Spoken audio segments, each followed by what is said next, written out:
La région Auvergne-Rhône-Alpes vous présente Voyons voir.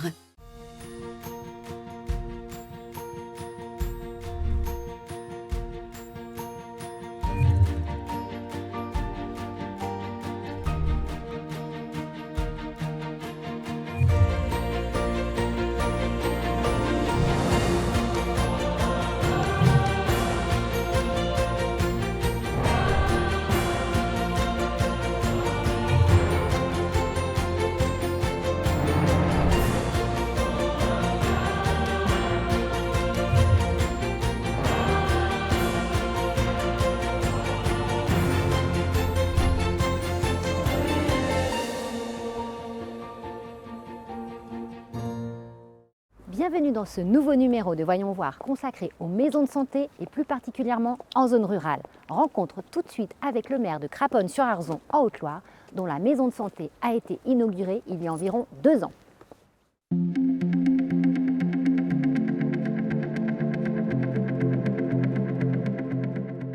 Monsieur le maire, bonjour. Bonjour. Merci de nous accueillir ici. C'est avec plaisir. Donc dans cette commune, est-ce que vous pouvez nous expliquer un petit peu quelle est la typologie des gens? Alors à Craponne-sur-Arzon, on est dans une zone rurale, voire hyper rurale, aux confins de 3 départements, avec une population de 2000 habitants et principalement de plus de 60 ans. D'accord. Donc de là est né un besoin, vous avez fait un constat par rapport aux offres de soins? Un gros besoin de santé, y compris pour le renouvellement des médecins et les obligations qu'on avait à faire avec des infirmiers, les kinés et les dentistes qui nous manquaient à l'époque. Et alors à partir de ce moment où vous avez fait une consultation citoyenne, comment est-ce que ça s'est passé? Alors on a associé plutôt qu'une consultation citoyenne tout un tas d'acteurs à une réflexion globale, alors sur la santé certes, mais aussi sur d'autres sujets. Et sur la santé, il est ressorti justement un besoin de travailler avec les professionnels de santé, tous ensemble qui étaient isolés, chacun dans leur coin. Et des réunions ont été proposées pour travailler avec eux et faire émerger un projet de santé avec une conséquence, la maison de santé. Et maintenant, je vais aller voir Jean-Luc Bory, vice-président de l'agglomération du Puy-en-Velay, pour plus de détails sur le projet. C'est parti.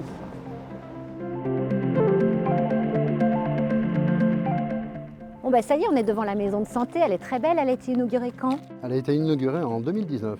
Alors comment est née l'idée de ce projet? Alors le projet, on est parti à l'origine d'élus, où c'est qu'on s'est dit ça serait bien quand même de faire quelque chose pour la population qui est un petit peu vieillissante et on aimerait bien qu'on puisse dynamiser l'offre de santé. Comment est-ce que vous avez pu financer ce projet? Alors ce projet s'est financé, un peu comme tous les projets dans une collectivité. En tant qu'élu, on va essayer de pêcher un petit peu des subventions. Et donc on s'est rapproché un petit peu de l'ARS, qui elle, de notre côté, nous a dit c'est important de monter ces locaux de manière à les mettre dans de bonnes conditions. Donc l'État nous a aidés, la région nous a aidés.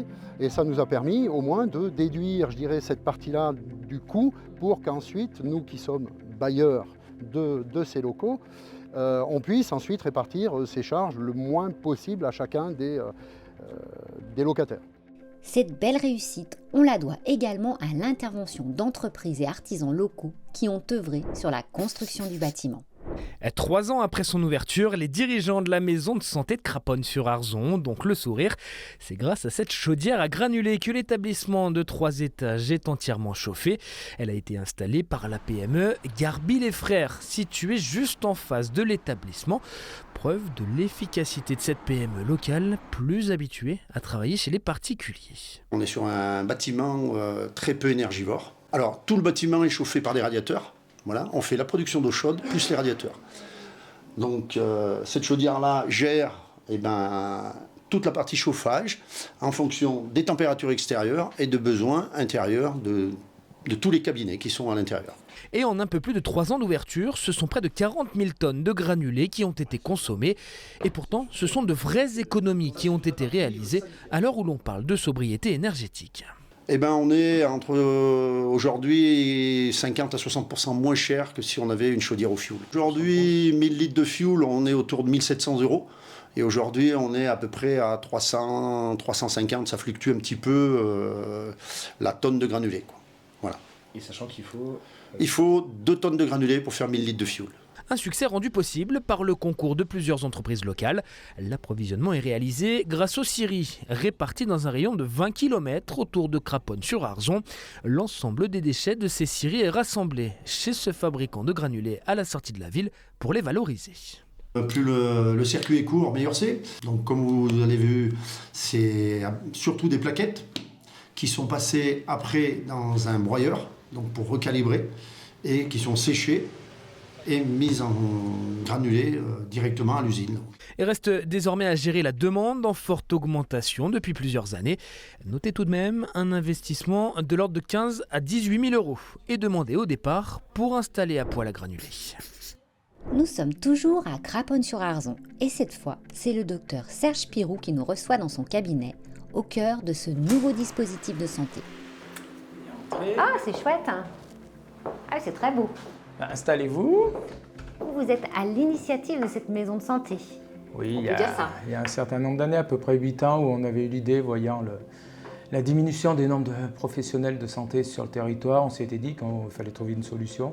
Et notamment, on avait pensé à la maison de santé, puis c'est des concepts qui commençaient à sortir de terre. Et on s'est dit, on va en créer une. Donc très rapidement, on a créé un groupe de professionnels qui étaient intéressés et qui a donc décidé de monter un projet de santé.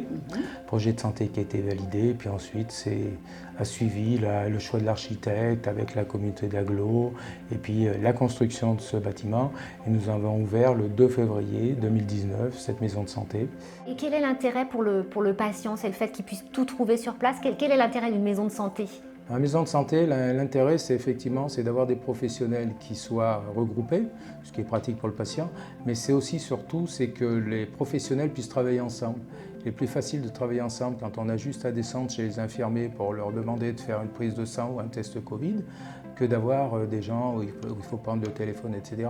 Puis il y a surtout un travail de groupe avec notamment la création de protocoles, la discussion sur les patients, puisqu'on a une obligation avec ce qu'on appelle l'ACI, donc de discuter des patients, de parler des dossiers complexes et de travailler de façon à amener une meilleure prise en charge du patient, donc un meilleur service. Eh bien, bravo d'avoir porté ce projet et de continuer à le faire vivre.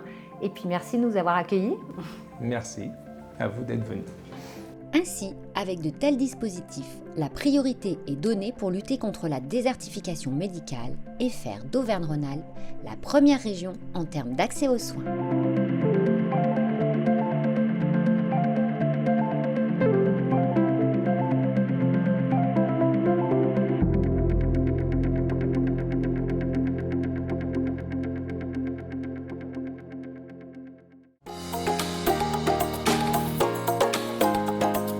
La région Auvergne-Rhône-Alpes vous a présenté Voyons voir.